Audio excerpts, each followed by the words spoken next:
ఒక్కసారి మీ family bonding and family మీ అందరితో ఎలా ఉండేవారు ఇంట్లో? ఒక్కొక్కసారి అనేవాళ్ళు, పిల్లలతో స్పెండ్ చేయట్లేదు, నువ్వే చూసుకుంటున్నావు అని. ఫీల్ అవుతారేమో పిల్లలు, నువ్వు కూడా ఏమని. నేను అనేదాన్ని, అట్లా ఏం లేదు, పిల్లల్ని నేను చూసుకుంటాను, మీ పని మీరు ప్రాబ్లం లేకుండా చూసుకోండి. అంటే మేము ఎప్పుడు ఇబ్బంది పెట్టేవాళ్ళం కాదు. భోజనం ఒకటి కంటిన్యూగా చూసేవాళ్ళం, తింటున్నారా లేదా, కొంచెం అది తింటే బాగుంటుంది, హెల్త్ ప్రాబ్లమ్స్ అవుతాయి మళ్ళీ. ఫస్ట్ నుంచి నా పెళ్ళైన దగ్గర నుంచి హెల్త్ ఇష్యూస్ ఏమీ లేవు. ఫస్ట్ టైం నేను చూడటం ఇప్పుడు ఈ ఇష్యూ కూడా. అంటే ఒక జీవిత భాగస్వామిగా మీతో ఉండేటువంటి విధానం అనేది, అంటే ఇన్నేళ్ళు మీరు ఆయనతో ట్రావెల్ చేశారు, ఒక వైఫ్గా ఉన్నారు, ఆ బాండింగ్ అనేది ఎట్లుంటుంది అనేది మీ మాటల్లో వినాలని ఉంది. అంటే మీరు మర్చిపోలేని విషయాలు ఏమైనా ఉన్నాయా ఆయనతో గడిపిన క్షణాలు? చెప్పాలంటే చాలా ఉన్నాయి. ఫస్ట్ టైం హాస్పిటల్లో జాయిన్ అయినప్పుడు తనకి మేలుకు వచ్చినప్పుడు నైట్ టైము బాధపడ్డారు నాతో చెప్పుకొని.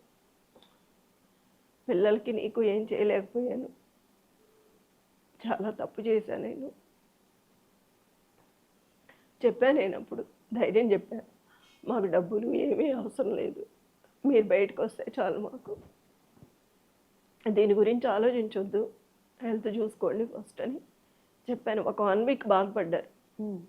డాక్టర్ కూడా చెప్పారు, ఎందుకయ్యా నువ్వు దేని గురించి ఆలోచిస్తున్నావు అంటే, నేను చెప్పాను పక్కకు తీసుకెళ్ళి, మెయిన్ బాధపడుతున్నారు ఇది నేను చెప్పాను, రోజు చెప్తా ఉంటా, కొంచెం చేంజ్ చేపిస్తానని చెప్పాను.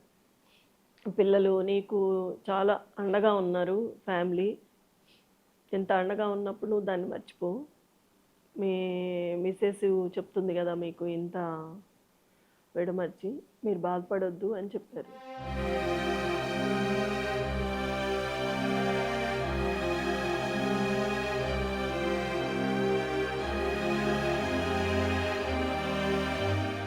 మీరు బాధపడుతుంటే మేము చూడలేకపోతున్నాం, కాకపోతే మీరు ఆయనతో గడిపిన ఆనంద క్షణాలు ఏమైనా గుర్తున్నాయా? అంటే 2008లో 7లో ఇక్కడికి వచ్చాం మీ ఇంటికి. వచ్చినాక కొంచెం బెటరు, కానీ నాతో చెప్పేవాళ్ళు, మన కష్టాలు బయటికి చెప్పొద్దు, మీ మదరాళ్ళకు కూడా చెప్పొద్దు అనేవాళ్ళు, తెలియనివ్వద్దని. అంటే అంత గోప్యంగా ఉంచేవాళ్ళు.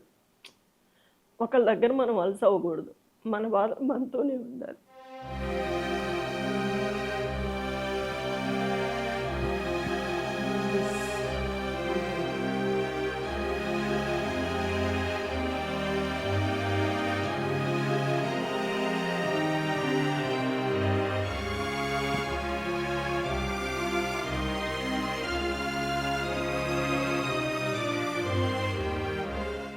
మా వారు చిన్నప్పటి నుంచి ఎన్నో కష్టాలు పడ్డానని నాతో చెప్పేవాళ్ళు.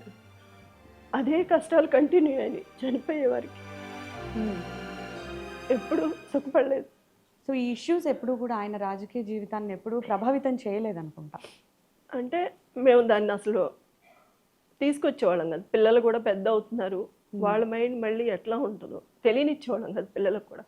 బయట ఎవరన్నా చెప్తేనే తెలిసి నన్ను అడిగేవాళ్ళు ఇంటికి వచ్చి, ఇట్లా ఇట్లా అని. నేను నవ్వి వదిలేసేదాన్ని, మళ్ళీ ఒకటి చెప్తే ఇంకొకటి అడుగుతారు అట్లా. బేసిక్గా ఆయనకి మీరు ఇంట్లో చాలా ధైర్యంగా ఉన్నారా? ఎప్పుడైనా సరే ఒక మగవాడి విజయం వెనక ఒక మహిళ ఉంటుందంటారు, అలా మీరు ఆయన వెనకాల ఉన్నారు, సక్సెస్ఫుల్ మెన్ అయ్యారంటే అది వెనకాల మీ కృషి అనేది కూడా. అంటే ఈయనకి అండగా ఉండేదాన్ని, ఎందుకంటే ఎక్కడ ఇబ్బంది పడకూడదు, బాధపడకూడదు, ఇప్పటికే ఇంతలా ఉన్నాం కాబట్టి ముందే చేసుకొచ్చేవాడు.